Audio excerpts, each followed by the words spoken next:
hadn't made life to many. I feel her because of my love to her. Ladies and gentlemen, in this honorable court, please listen to me. Listen to my story before you give my verdict.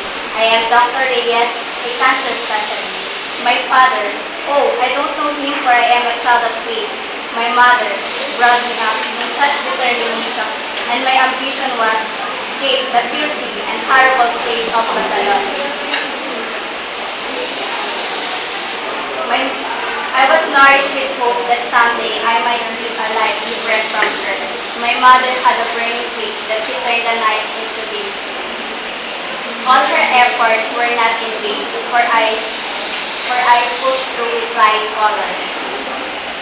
My mother, who gave her whole life to me, had tears in her eyes as she pinned the gold medal on my proud breast.